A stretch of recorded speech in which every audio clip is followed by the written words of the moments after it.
Swayam Prabha. Digital India. Educated India.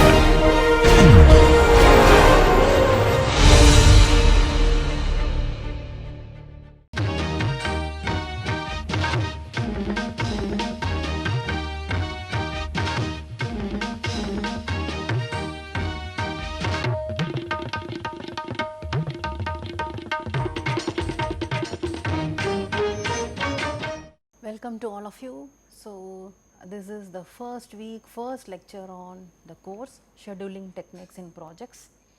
So, the first course is primarily introduction to what is scheduling. So, as we will see in this particular class, there are 4 topics which I will be covering here. First is what is project, what is construction projects, project management, and what are the 3 main themes in the project management, which is very critical for any project. For success of any project, I would say planning, scheduling and control. In there we are going to only focus on a very small topic which is only on scheduling and how to apply the different available scheduling techniques, under what situations we have to apply. So, that is what we are going to learn in this entire course. Since the scope is focused on scheduling, so we will also be seeing on an overview on what is scheduling, what are the different types of scheduling availability and so on, and then work breakdown structure. So, with that we will finish for today's class. So, now what is a project? Some of these things may be little boring for you because this is like a basic backbone of any construction management student, but still I thought I will just freshen up and then so that you will have a little idea on and you will come to a same common platform.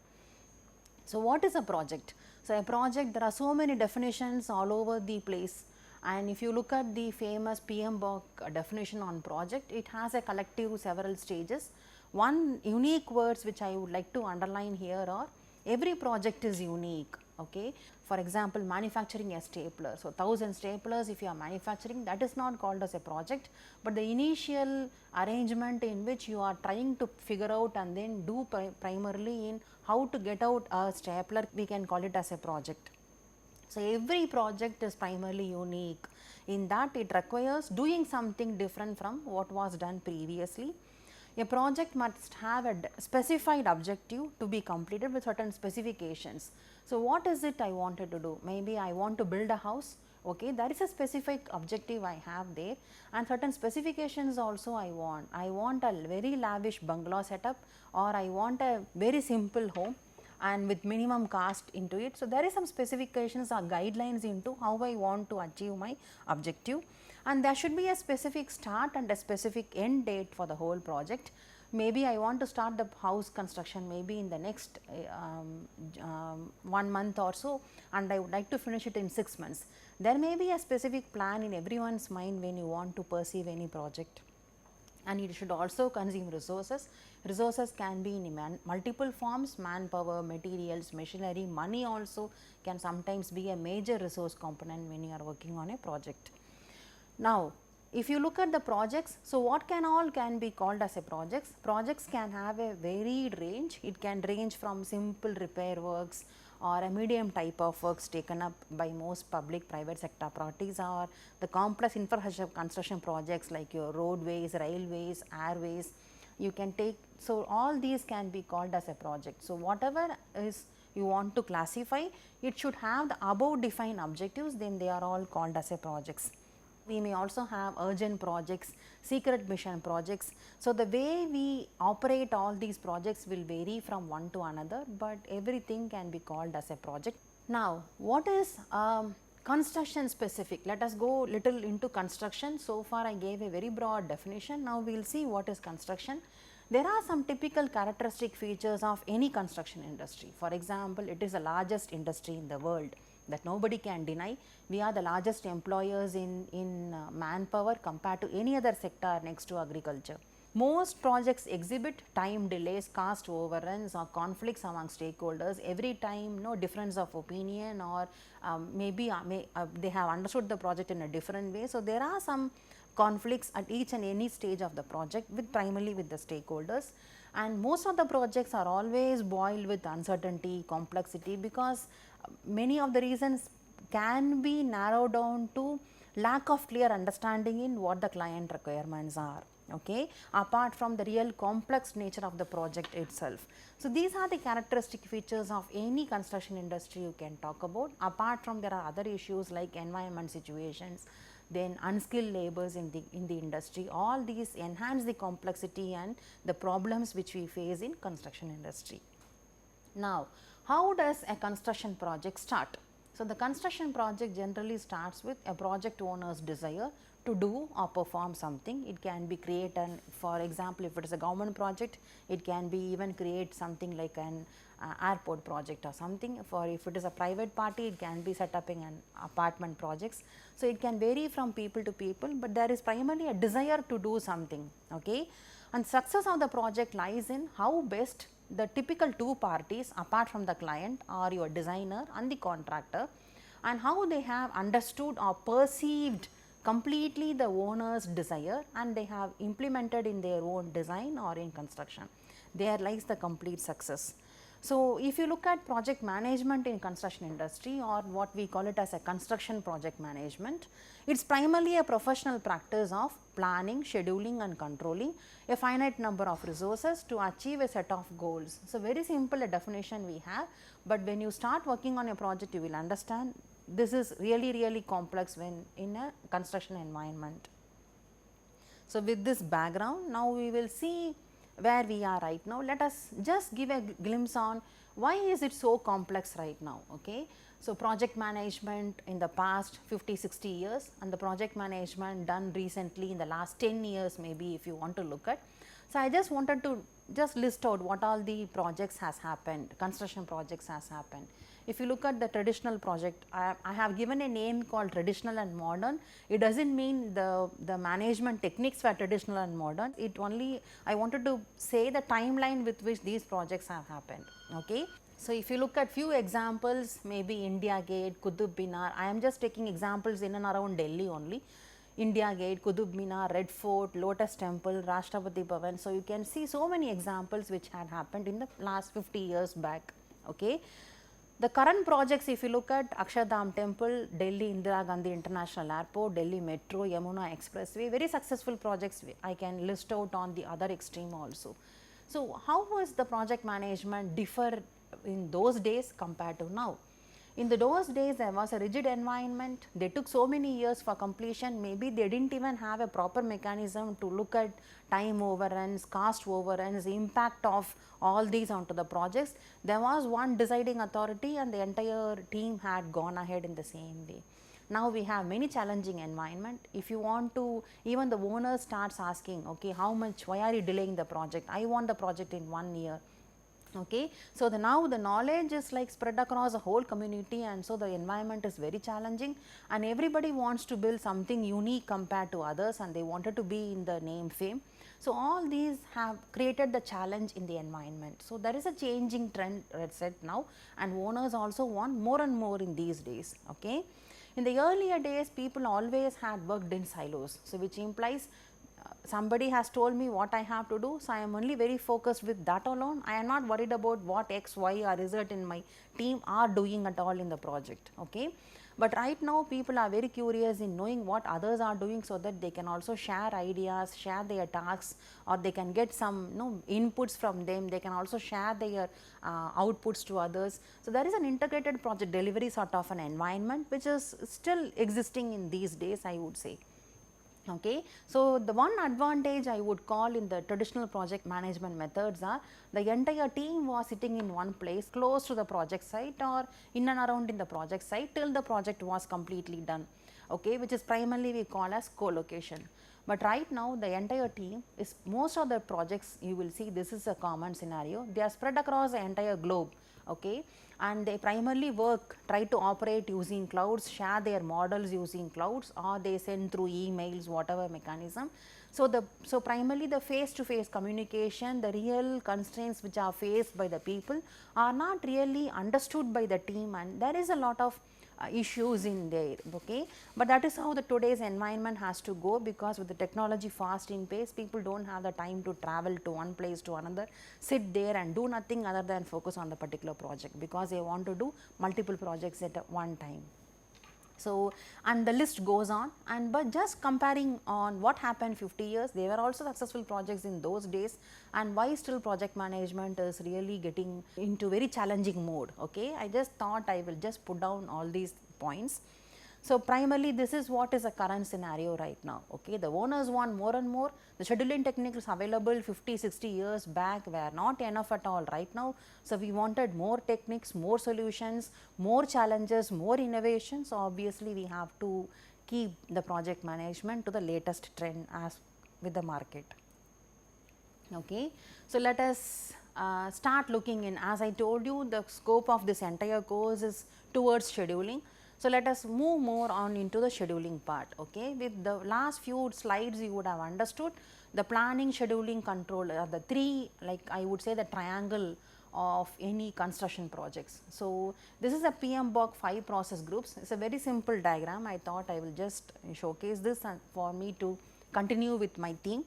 First, you have an initiating process, and then there is a planning process, then execution and control. If you see here, planning, execution, control itself is a cyclic process, and the execution control is also a cyclic process. You would see that there is a double arrow mark for the same, and then there is a closing process. Okay. So, this primarily emerged from the PDCA cycle on cyclic improvements and innovation. So, that is the main idea behind this. So, planning process, it is like it is dominant all through even till control phases. Planning is like a first step, and it is a continuous step which runs all along the construction till execution and stops. Okay. Then next comes execution. Execution primarily involves all facets of your construction management, starting from time management, cost management, then you have contract management, safety management, quality management, human resource management, communication management. It has so many issues to coordinate in the execution process, and the control processes are primarily in terms of how best you can manage your time or cost and bring it back to control, suppose if it has slipped beyond your control or something. So, that is primarily your control aspects. Okay. So, as I have explained here, so scheduling is one aspect of the execution process, which we will see little more in detail. So, now moving on into little idea on what is planning, scheduling and control. Obviously, all three has to go together, but we are only going to focus on scheduling, but little idea on what is plan and scheduling is essential for us to move ahead. So, what is planning? I have drawn a small cartoon over the top. So, primarily it is a mental map with which a person has in his mind. So, which is like, if I have to do this, so everybody, even if you want to go out for a party, you think about, okay, what to do, what dress to wear, when should I start, at what time should I go there, what is the mode of transport for me. So, there is sort of a mental map everybody has in their mind, and you will see this in day to day activities in your life. Okay. So, planning is generally an activity of the mind, and planning, that is a definition given, it is a creative and demanding mental activity of working out what has to be done, how, when, by whom and with what resources. So, primarily it is doing the job in mind. You do so many iterations. In some literature, people also say it is a mental iteration, okay, which is not shared, laid down or drafted out, but the iteration goes on. Okay, is this feasible? Oh, that is not possible because I have to reach in time, I cannot use this. So, that mental mapping is always works on in somebody's mind. That is primarily a planning process. I have brought it out for you. The planning process is of paramount importance in success of construction projects, and there is a statistics that was quoted in the book. One study has showed exceptional planning effort can yield as much as 40% cost savings over a reasonable planning. In the same study, it was also shown poor planning can create as much as 50% of overruns. Okay. So, if you have a proper planning, obviously you are going to see much benefits in the downtime of your execution part, and if you have not done a proper planning, obviously you are going to end up in time, cost, overruns, whatever, you are going to have a failed project in a way. There are many approaches to planning, and each person can follow their own convenient level. but the process as a whole is not very scientific, or it's not even systematic and as it is practiced in these days. Okay. And exceptional planning also involves lot of documentation on assumptions, analysis made, etc., in order to finally arrive at the identification or list of work activities. Okay. And the plan also comprises of a number of interlinked plans, for example, quality plan, safety plan, human resources plan. You may have so many plans, and sometimes it is better to have interlinked plans for an integrated approach. Okay. So, next, so first we have seen planning, the next is scheduling. It is determination of the timing and sequence of operations in the project and their assembly to give a overall completion time. So, in some people they also use like a formula, they say scheduling equal to planning plus time, but I do not want to put it exactly in a formula mode. So, it is primarily adding duration in order to uncover all your flaws in the plans, in order to have a systematic fare through of your planning process is primarily called scheduling. So, scheduling is fairly systematic and scientific and can also uncover any flaws in your plans. And the project schedule may mean different to different stakeholders, but generally it is used as a tool to manage your time aspects. So, whenever you talk about scheduling, it is only the time management I am going to talk about in this. So, scheduling is truly an output of the planning process, which is generally an art, and it is never done by, it is computers and it is only done by people. Okay. Do not think I have a list of activities, relationships and durations, I am just putting it on to the computers and the computer gives me an output, scheduling is done. It is never done by computers, and human intervention is always required, and you need to know what is the flow, how is it, have I done a mistake somewhere. So, scheduling is obviously done by a good scheduler. Okay. Next, project control. So, the minute control happens, I am only going to talk about planning your project schedules, scheduling process and you are controlling the project schedules. I am only going to talk about time management in the planning, scheduling and control. So, when I am talking about time controls, so construction projects rarely go as per the plan, either it goes ahead or generally it goes as per the plan, and sometimes it also goes beyond the time durations. Okay. So, the project control, it is a continuous process which has several steps, and the few steps are measuring the work progress. So, primarily you have to show if I am working on an activity which is taking like 10 days of duration, on the 5th day you want to know how much of the work has been done, progressed, and how much is supposed to be executed, how much has been really executed on ground, what was the reason, what is the root cause for the delay, accelerated work, etc. So, that measurement has to be done first, and then it has to be compared with the baseline schedule or budget if you want both, and then find any deviations. There is no deviations, then fine, you can go ahead with your processes. Suppose if the project has taken too much of a delay, or it has not even started on maybe on 5th day or 6th day, and you are just waiting for something, some approval or some materials to come, and you are just waiting, then you have to analyze what is the reason for the delay, how to uncover those delays, or what is the corrective action you wanted to do. And if you are starting on after 5th day, then how much you can finish in the remaining 5 days, do you want to have more resources, and how do you want to finish it in the 10 days plan. So, all these are primarily a control process. So, control process is nothing but it is not just measuring what has happened and what is to be planned, it also talks about corrective actions, measuring and so on. So, it is a very broad a theme you would say, I would say, on the control.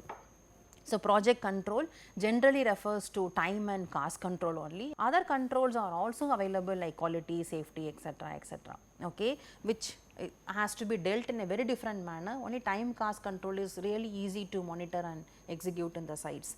And next is schedule compression. So, whenever if your schedule has slipped, then you may have to use some techniques which is called schedule compression, compress your schedule, or you do fast tracking, time cost trade off and other issues fall in place there. Okay. So, now let us move on into scheduling again. I am just bringing the 5 process groups which I have shown earlier. So, I have planning. In the execution part, I am going to talk only about the scheduling part, and next is the control processes. Okay. So, since I told I am only focuses on scheduling, so we are going to see on how to do the little partial plans on building up a schedule, and then we will stop with the scheduling techniques available. Okay. So now, what are the benefits of scheduling? Why should I do scheduling? Okay, there are so many benefits available and the list like goes on and on. Let me talk about from a planning point of view.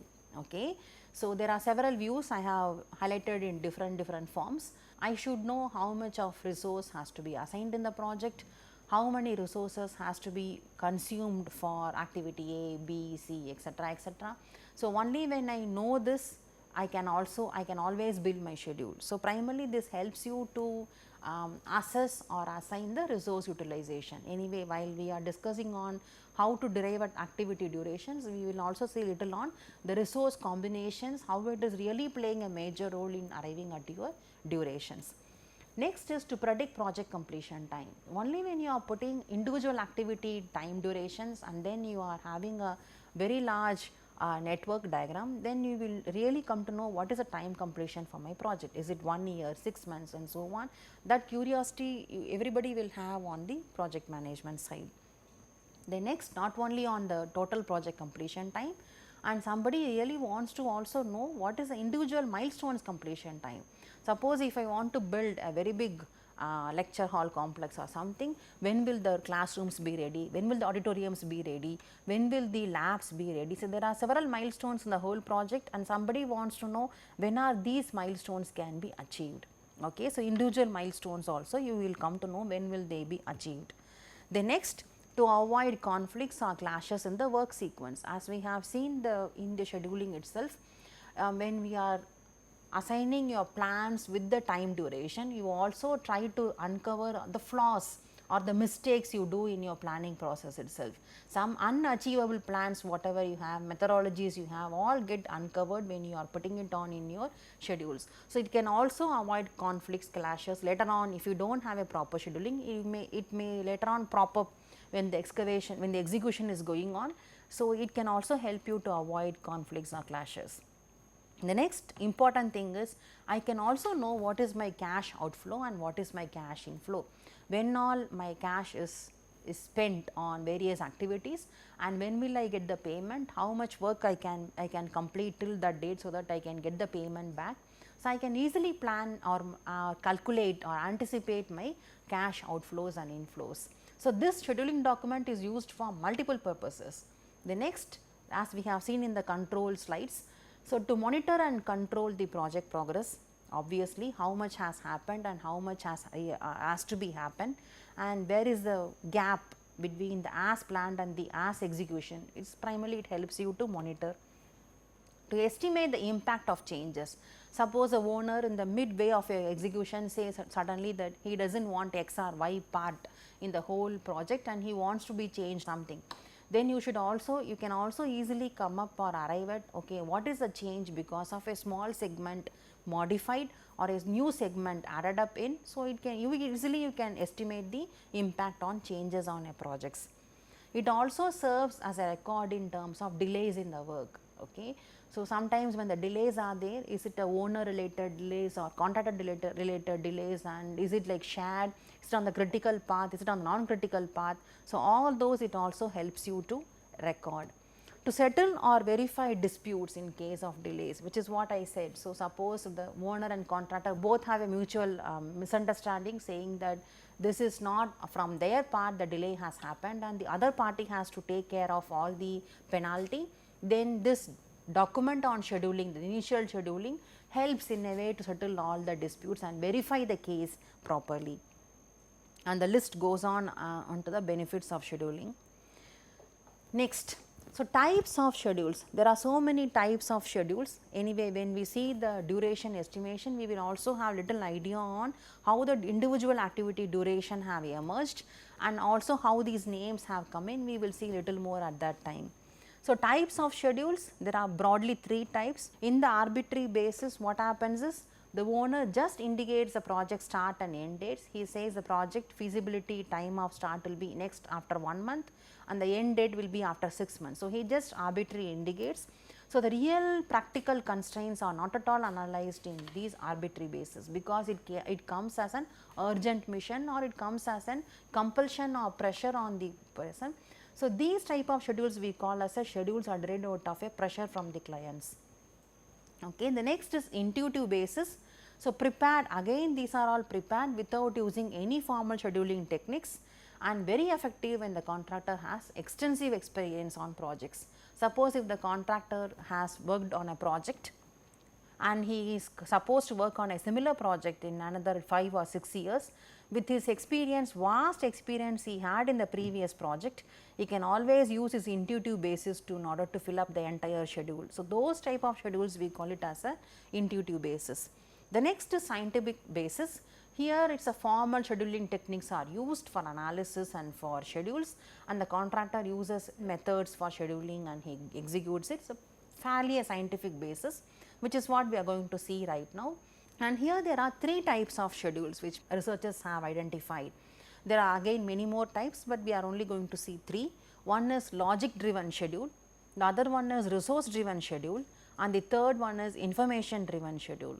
So, what is a logic driven schedule? As the name implies, the logic of the construction derives the schedule. For example, after foundation, then only you can do your columns or beams and slabs. So, that logic primarily derives your schedule, and that is primarily called a logic driven. The next is resource driven. Suppose I am having 2 or more crews for doing a particular work. So, based on the resource crews, I can always do the work in parallel, or based on less number of scarce resources that I have, I may have to sequentially execute the project. Okay. For example, there are 3 activities which requires the same resource called and resource Y. Okay. So, all these 3 activities will be done one after the other if there is only one crew with me. But if I have more crews, maybe 2 crews, then 2 activities can be done simultaneously, or if I have 3 crews, then all the 3 activities can be done together. So, those are primarily the resource driven schedules. And the last is information driven schedule. We have to define many more terminology to arrive at the word called information. So, information is nothing but height of the structure or width of the beam, reinforcement spacing, cover to the reinforcement, these are all called information in a project. So, these information drive the schedules. Okay. So, primarily this is part of your design phase of the execution. I would say we have several design phase examples to cover on information driven schedule, but never assume that it cannot be applied in construction as well. If you have information driven data in construction, it can be still applied in construction phase. So, in that way the first 2, logic driven, resource driven, I may be planning to share more examples from construction sector, and information driven primarily from design phase of the projects. Okay. That is how I am planning to go ahead, and these 3 schedules we will be seeing in elaborate. Okay. Now, let us come to the PMBOK time management flow diagram. So, now actually we have moved on into what is scheduling. So, as I have been telling you, scheduling is nothing but planning plus time. So, planning, there is lot of homework to be done as to what is the scope of the work, what all has to be done, what is the critical milestones in the entire project, everything is decided in the planning stage itself. And then you add duration, sequence to the project. Sequencing you do primarily with the help of relationship between the different activities, and then you move ahead. Okay. So, if you look at the time management flow diagram, there is few steps given in the PMBOK. One is define activities. Okay. Why do we need activities and what is an activity? Definition of activity and etc. we will see in the next lecture, but since the name has come right now, I will just give a small example. An activity also has a similar setup as a project. Okay. In a very simpler layman language, if you want, I can tell.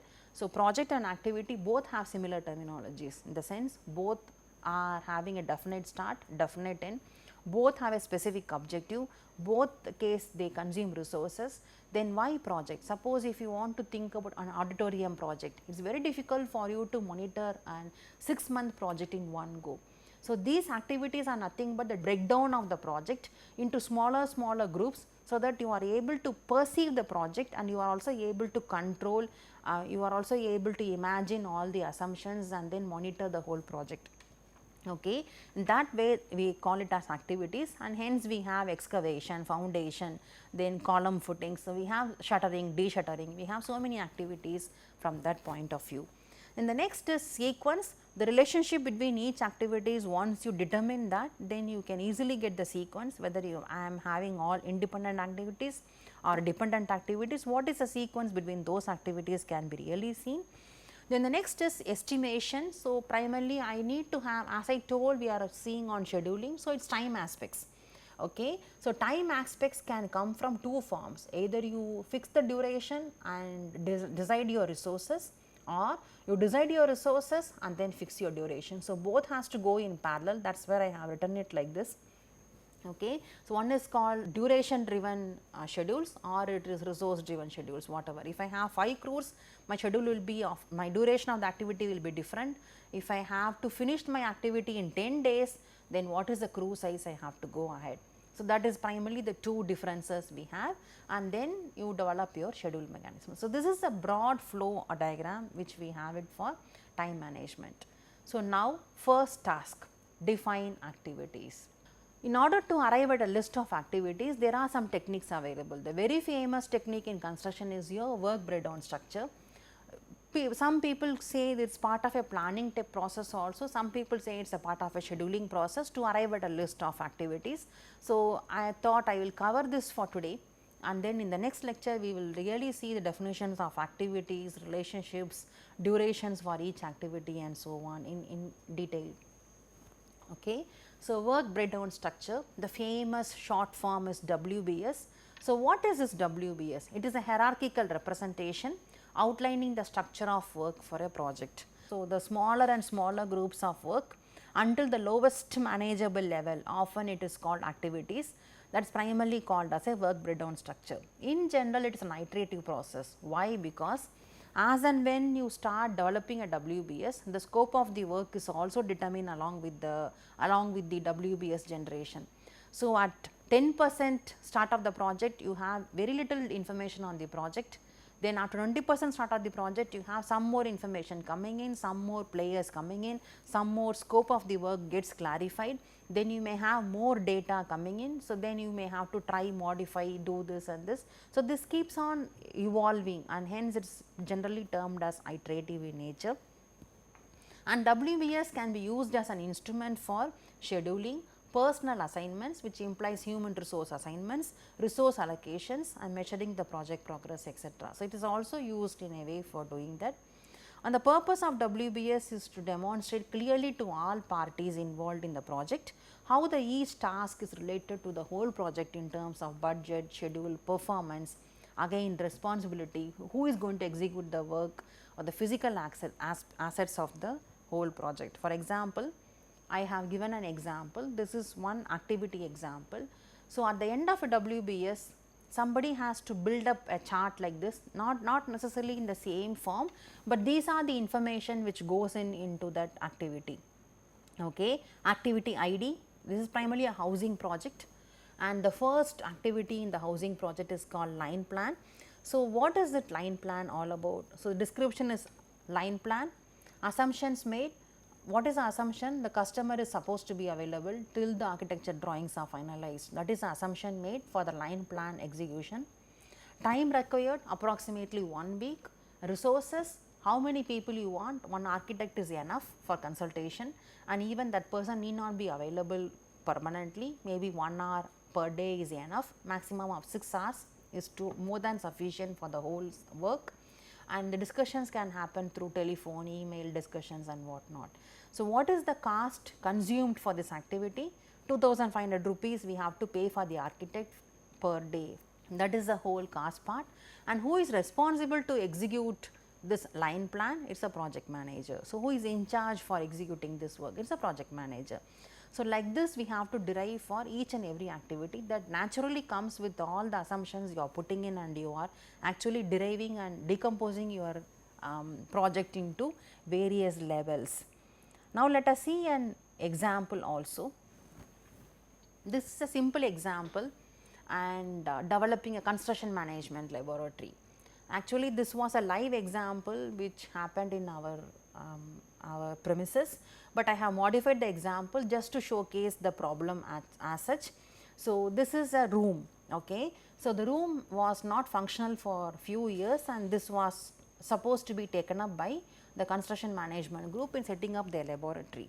So, actually what is the initial scope of the whole work? This has to be developed for a teaching laboratory and a research laboratory. So, teaching means teaching for computational software for students, PG students, and also as a research laboratory for the PhD students and MTech students. That was a whole scope of the work. Okay. And the dimensions of the project are given. So, there is a door that cannot be replaced or shifted, the door's place is fixed, dimensions of the room are given. So, with this the project started. So, now what happened? So, the critical requirements of the lab were now started chalking down. So, somebody started chalking down what are all required to be done with the given scope. So, it has to be functional. The functional features of the space, of the rectangle space is supposed to be serve as a computational lab function. So, that has to be set up. Okay. So, the room space, room interiors, room facilities, hardware, software, prototype models. So, it's an outline and 2 or 3 meetings happened, and some list came from the user groups. User groups were the student groups and the faculty groups, and some list came emerged together, which I have just written down. Okay. Room space, interior space will be completely renovated because it was very old and did not have the ambience for students to sit and work and for class to be conducted. Room facility, one bookshelf was necessary and people thought there should be a bookshelf for somebody to refer books and then work on their projects and research. Projector for teaching purposes, display boards for putting notices and so on, one whiteboard, 1 or 2 AC units for the so many people and computers sitting in the room, they wanted 1 or maybe even 2 AC units, and CCTV cameras for security purposes. Hardware, so high end computational facilities maybe in the form of workstations were planned, proposed. Software, like for example, what these construction management group generally use, so MS Project, Primavera, Tilos, Formwork software.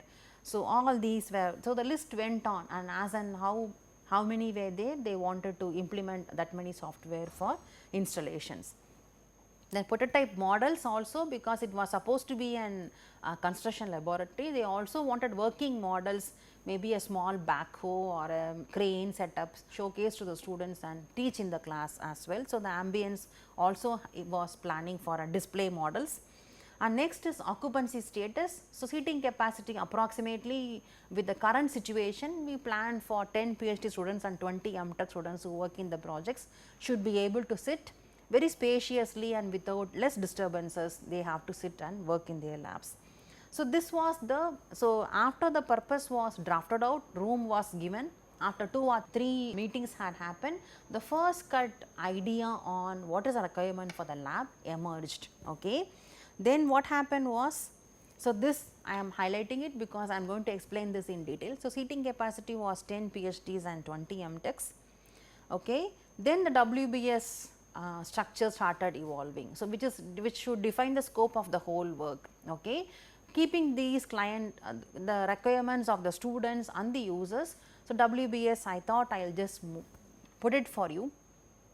So, I arranged it under 3 categories: room related, students related, faculty related. Now, WBS, as I told, it is a hierarchical tree form, okay, and how many ever levels you wanted to go, you can still go and finish. There is no harm and there is no constraints or hard and fast rule as to how many levels you have to go. Is it 3 levels or 4 levels, or what is the lowest level of the base of the WBS? There is no hard and fast rule on anything. Okay, and how much ever you are comfortable in building up or in the hierarchical breakdown, you can still go ahead with that. So, I have purposely brought a non-construction example in order to showcase WBS can be done in any form. It is not necessarily that project, then system, components, sub-components, you need not go in some hierarchy, you can go in any way, but the work, the next level or your lower level of WBS should always be, when you are adding up, it should always supplement your upper level of the WBS, that you should keep in mind. Okay. For example, under the item number 1, whatever I have highlighted, it should all completely describe the item called room related. So, that you should ensure that it is happening, and you can go in any order or level you wanted. Okay. So, from that angle, so what do you want in the room related? So, room related tasks were all envisioned. So, primarily it is plaster of Paris or POP. So, the room interior was very bad. So, there should be a POP, whitewashing, painting was essential, false ceiling was required in order to avoid too much of current electricity issues. So, false ceiling was proposed, flooring also was proposed to be modified, then AC was planned. So, AC units and all those lights, fans, etc., fire protection systems, CCTV camera, biometric attendance, all these for security purposes in the whole room, because so many of inventory were coming into the room space. Okay. So, all these were proposed in the particular room. Okay. Students related items. So, seating space, first is they need a seating space, a table and a chair to sit and work. Arrangement of tables and chairs, that also was an essential criteria there. Then computer, they need computer. Accessories also they want, primarily printer, scanner, that is optional, and UPS was there. Software, there are two categories in software. One is a class oriented software or the basic software, I would say, and the research oriented software, which only few students will be using in the particular lab, that was also planned for. Then storage space for books or other documents for the students to come and work, refer something, then they need not carry it all the way for their lunch and then come back, they can leave it in the same lab and then go. So, they needed a small storage space for storing their daily routine items and documents which they were working on. Network connections, electricity connections, all these were primarily students related activities. Then faculty related, because it is supposed to be a teaching environment. So, the other user who will be coming into the lab is a faculty. What are their items? So, primarily projector, because the teaching has to be done, display boards, notice boards for announcements and instructions, display models also for teaching in the class, for to aid in teaching in the class, storage space for user manuals, books, etc., or records, thesis, only for faculty to use and so on. So, these are the various criteria, and with this I would like to say the scope of the work has really been identified. This is a stage 2 of or level 2 of the items which were drafted. This is how the WBS starts, has to be evolved. Now, as I highlighted in the previous place on the seating space, tables and chairs, now I will also highlight to show little more details. Okay. So, earlier I highlighted on 10 students, PhD students, and 20 MTech students also will be sitting in the lab or using the lab. The seating space, primarily the arrangement matters as to how should the table size be, chair positions, so that you can give accommodation to all these people. Okay. So, the initial proposed layout came out like this, because research scholars they wanted a privacy from others, in the sense whatever they wanted to work, they wanted a separate place for computer, and they wanted a separate place for working and on their notebooks and documents and so on. So, we formed like a little like a Y shaped and structure, or it's like a 3 cubicle structure, so that one part you can work on your computer and the other part you can sit and work on your documents. So, there was planned, and hardly 11 people were allowed to be can be positioned with lot of space, movement in and around the scholars. So, what happened, it did function as a research laboratory. For a teaching laboratory, it was not, we were not able to accommodate more. Okay. So, the next level of arrangement was planned. So, we planned like regular pattern of a classroom structure. So, there were like 6 tables, because more tables could not be accommodated in. So, we proposed 6 tables and there were shutters. So, these were the layout, general layout arrangement, bookshelves on the last side of the structure. So, this door cannot be modified, and the room dimensions are given here. The display boards, we thought we will just hang it up all along the whole walls, display boards were planned, and there were bookshelves on the back side of the whole lab. Okay. In the front side there was a projector screen planned. The display models were kept on one side of the whole setup. So, all provisions that we thought of keeping in the lab were all had come in, and this was planned as a 2-seater or maximum a 4-seater when the class is going on. So, in that way, so if research scholars, it was planned as 2. So, this was ideally like 12 people were sitting, 6 tables, 12 people were sitting. Okay, for the research purpose, and when the teaching was going on, this was planned to be accommodated with 2 seats per computer, and hence it was also functioning as a teaching laboratory. Okay. So, this is the next level of detailed plans working out, and then the schedule starts coming in, okay, as to how should the table size be, how should the chairs be, should we buy stools or chairs. So, all those details will go on when once you start executing the project in the next levels and so on. Okay. I thought I will just show you on this. Now, more pictures on this. Okay. So, this was an rough cut draft. Okay. So, primarily my projector screen is lying here, display models were planned to be here, and the door is supposed to open on this side for the people to enter and go, so on. So, actually one seat for the research people to sit, and when the classes were going on, 2 people were supposed to sit in all these places. So, per table and one computer they were shared, so that more than 20 people could be seated, had a sitting arrangements. Okay. And the problem with the earlier setup was, in this setup, even if we had a projector on one side, all students were not be able to be facing the course instructor, and they were not be able to work simultaneously, but as in this model they could do. So, it was even the layout and arrangement were all fine. Okay. So, these iterations also happen sometimes. Maybe the example is not that explicitly explaining to you what I wanted to say, but still I would like to say, starting from purpose to serve as teaching and research laboratory, okay, with the funds, time constraints and all those. So, the primarily the idea has to evolve. Okay. So, this was the earlier meeting, then this was the next meeting, and then just for one item sitting arrangements 2-3 iterations also happen. So, this is how the entire WBS process goes on. I just wanted to showcase with this example. This is another view of the same build structure. Now, coming back to the table chair arrangement alone. Okay. So, the computer was planned on the table, network electricity points were through the walls, were planned through the walls and to the seats, and it used to come below this, and then for this table also.